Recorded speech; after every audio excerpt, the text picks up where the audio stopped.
his shirts, his hats, his drinking capabilities, his fortitude, his... I don't know. All right, so how's everybody doing? Just a little announcement there. Who has a seat next to them that is not taken? There are 5 seats. Go. And there's also this magnificent space. If you feel like you want to be reckless, you can sit down right here on the floor. It's not that dirty. It's raining outside. Clean times. So, without further ado, Marianne Moorman has become Aunt Mama. She is hailed as the finest storyteller in Seattle by the Stranger newspaper, as Alex said earlier. Her blend of Southern humor with a Northwest twist is popular with audiences of all ages and backgrounds. She has performed with breakdancers, jazz, and Americana musicians, and is currently working on a new show that blends stories and music from around the world. Her latest radio offering, Rain City Tales and Tunes, will be released in 2012. Moorman brings the old right to the edge of the new. She'll be telling tales with a singer-songwriter named Wes Weddell, who has played about every stage in the Northwest and become known to many through his stellar performances with the Bushwick Club. His latest release, By the Side of the Lake, is winning rave reviews from radio stations and audiences. Moorman herself can be heard at festivals, stages around the Northwest, and every Sunday morning at 8:30 a.m., if you're awake, or if you're not, on KBCS 91.3 FM. And also visit auntmama.com. Welcome, Aunt Mama. I remember what I'm supposed to do because I don't like it. Auburn and Sumner. Oh God, what a lovely thing you just did for all of them.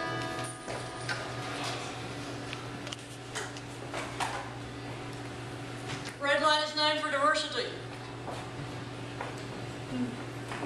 So I'll follow Doug with a little diversity, a little story. One of the things that we might all have in common is at some point in our life we went to school or may still be in school, and that experience might have helped define us. It might have even given us some education, if we were lucky. And I want to tell you a story about 2 schools that in the end educated me a lot. The first one was a little private school that opened up in my neighborhood the summer after the 7th grade. And I would have crawled across the Sahara Desert without water. I would have scaled Mount Rainier. I would have swum the Olympics just to be able to go to this school. It was exceedingly important because Nugent Lemon was going to this school. And I had been in school with Nugent Lemon since we were in kindergarten.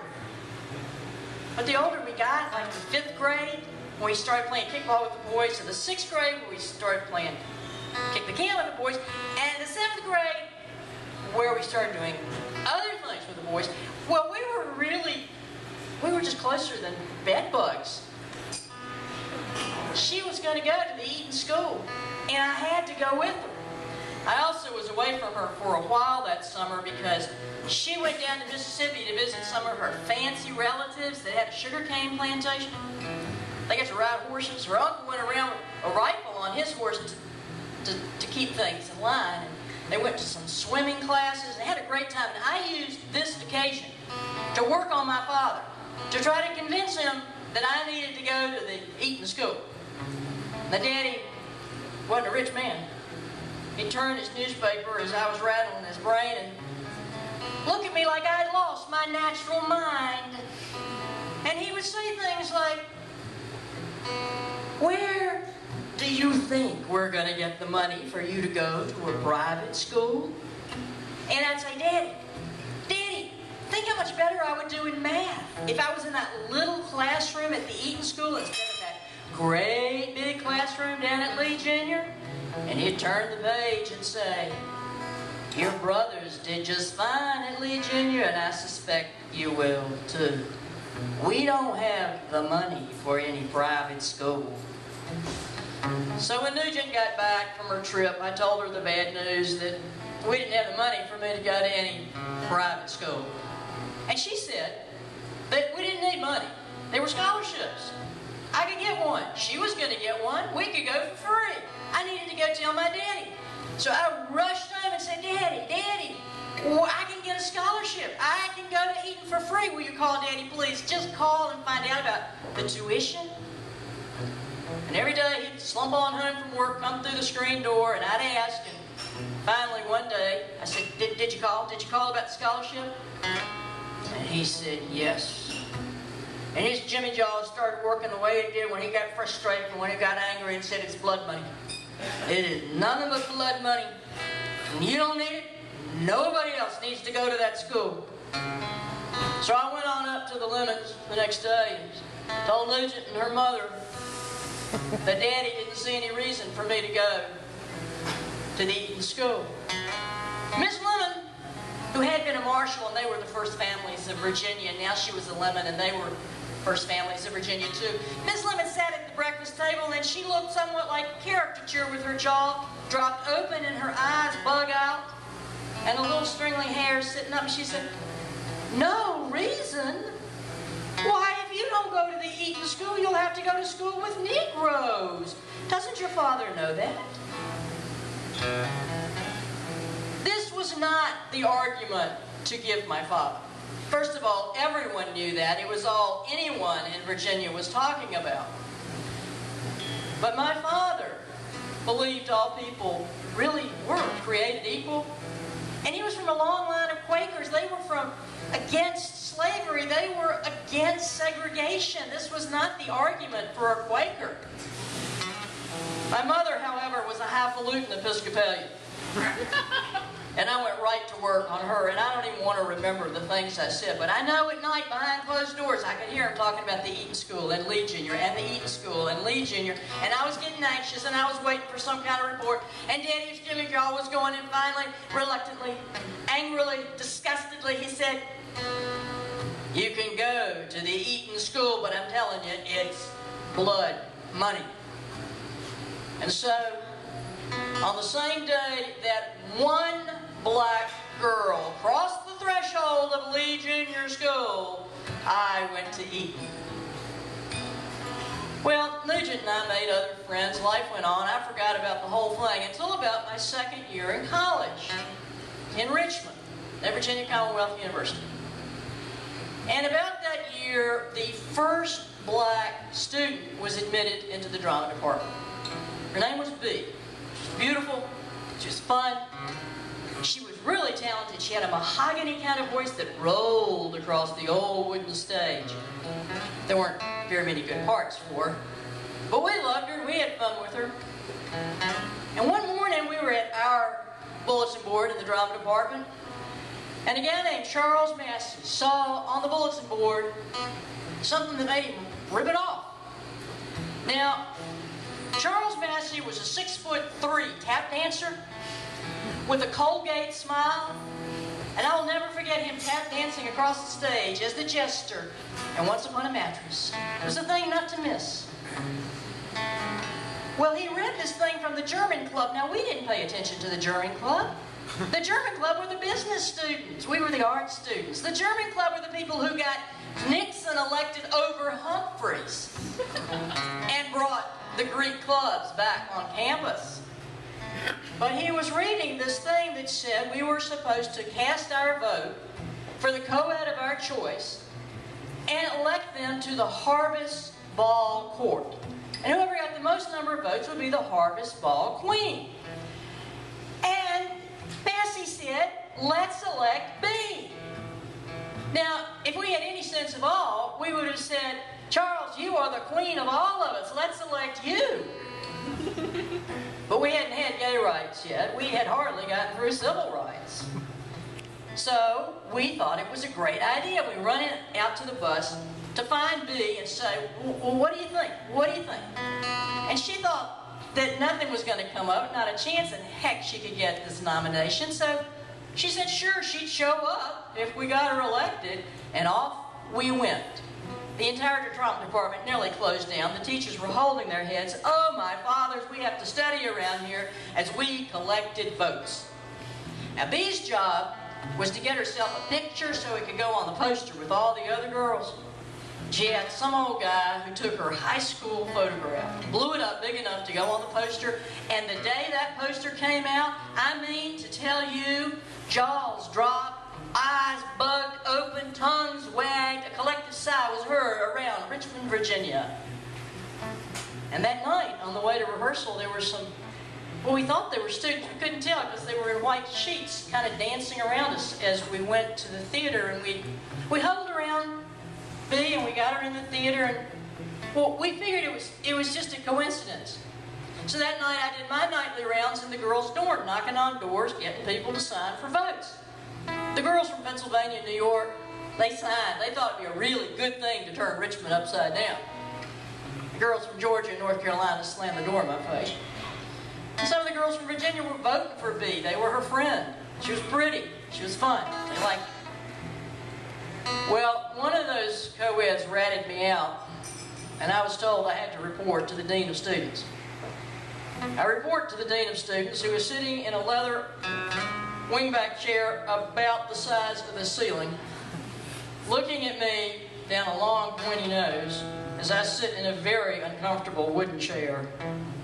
And he says to me, "We don't have time for this political shenanigans, and you will stop campaigning for this girl." Well, I told him I thought that was against my freedom of speech, at which point he rises up over the desk and puts this huge folder down in front of me and says, "You took the taxpayers' money so you didn't have to go to school with Negroes. Now why do you want to let them get elected here?" And I said, "No, I didn't do that," because I didn't know that I had. And he said, "Oh, yes, you did. Look at this. You took the taxpayers' dollar to go to DSEG school." I'd never even heard that term, and I looked and I went, there's my transcript from the Eaton School, and it says that the Virginia Assembly Pupil Placement Board put me in a DSEG academy and gave me a scholarship. And later I would learn that that was part of how the state of Virginia was stopping integration by giving money to white students if one black girl was going to go to the public school. And I felt sick. And I wanted to tell my daddy how sorry I was. And I understood that it was blood money and whose blood it was. And I wanted to tell the dean, it's not about Negroes, it's about Nugent. But I wasn't brave enough to do that yet. So I went on back to the drama department. We doubled our efforts and we worked. And Bee said she was having the time of her life.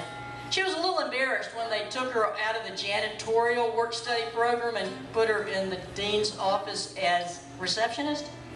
But other than that, she felt safe, she felt protected.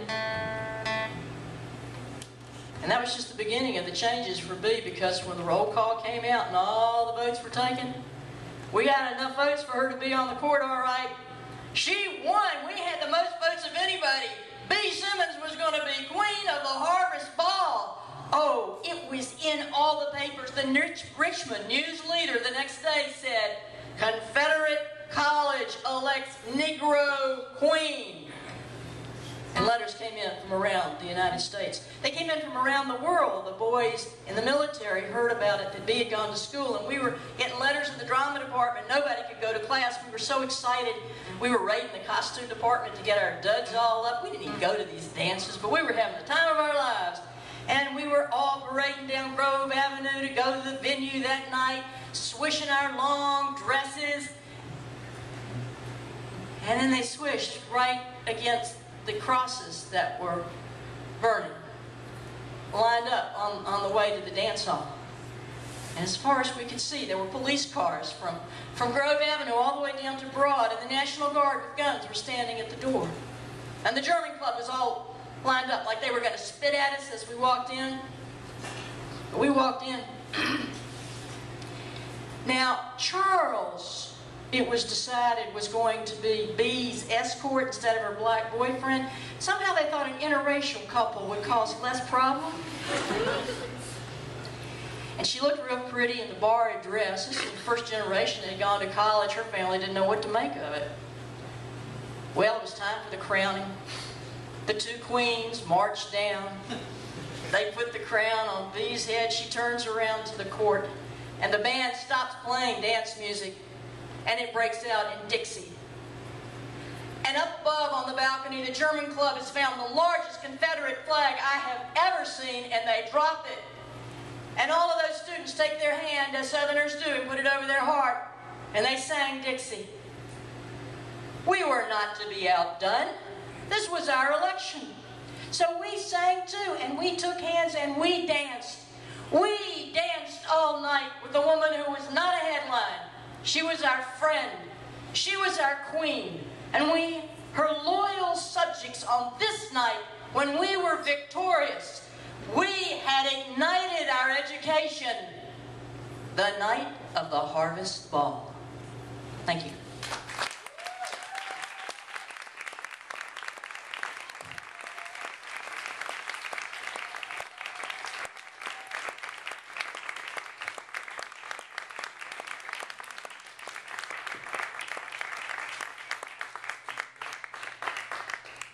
Sure, thank you very, very much. It's always tricky when we talk about stories like that, but that's what happens, and I want you to know it. So I have a very short little piece because I want to do a tribute to the Breadline, who have enough sense to occupy Breadline. I want to thank people like Splab, and people like Spit, people at Shark Radio, and all of you who are participating in all of the many things that are happening. This is for you. It's called Come Poets Come. I praise the spoken word because the poets are coming out. After years of waiting and shivering in the womb of an indifferent world, the poets are coming, feeding our souls with roses and revolution. As we stretch into breadlines like gray, black snakes. Artists, formed and unformed, crowd cafes, spit alleys, YouTubes, the jobless with opaque eyes, ferment in stories where the hero dies in suffocation, deportation, desperation, fosters while Wall Street applauds devastation. The Weyerhaeuser machine shades the Cascade Mountains, then the Blue Ridge clean, and war drives the economy, but the poets are coming. Some old enough to remember Sarajevo and the Breadline massacre. Olympic bleachers, ignited into hatred that blurred art, honor, and humanity. Fire swept across the Mediterranean Sea while Uncle Sam thought about saving Armenians, Somalians, Russians, Gypsies, Bosnians, Jews. My nation sits in silence while gas chambers are being resurrected and Saudi women are raped, flashed, and starved. Youth makes change. Youth took over El Centro de la Raza while the police fired at us. Media artillery then turned against us, and the African American Museum was turned into condos. Miles of shoe leather was transformed to make Empire Way Martin Luther King. All we wanted was a name change. You thought we would have asked for equity. And the community rallied once again to stop the Seattle mayor who wanted to sell Country Doctor Community Clinic to a grocery store giant. We marched for labor, we marched against Pinochet, we marched, and some people say, where did the radicals go? We went home to have babies because democracy demands an endless supply of youth. And now we diaper them with red diapers and we meet at the parks. So welcome to the poets who come laying wreaths of words on the tomb of the unknown, political prisoners forced to build crypts for the pharaohs, the prophets, the popes, the piranhas. The poets bring flowers, burning spears, soup, tender vocals, sizzling syllables, gnawing gutturals that wake us from oblivion. But the poets come, and I hope, and I pray to the spirit of Brodsky and Sappho and Cohen and Lawrence, and oh, bless Amir Baraka, and bless the babies who have now grown up. Now rise up, come, poets, come, shout, whimper, mourn, make a yellow moon ribbon across the dark coast. Home, where truth is a spoken word, kindness the revolution, and occupation will lead to emancipation. Thank you.